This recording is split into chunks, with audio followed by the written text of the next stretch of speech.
वकुल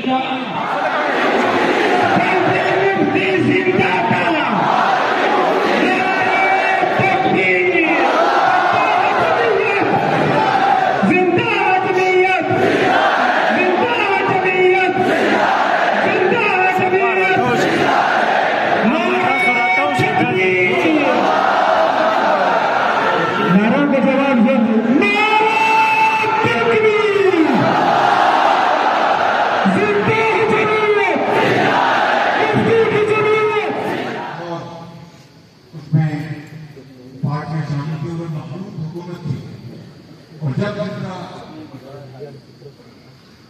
मेरे भाई अमीर हैदर ने बताया कि सूबा बलूचिस्तान में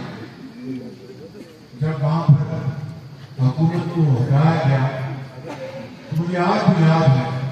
किसी अखबार में मैंने पढ़ा था कि हजरत मुफ्ती साहब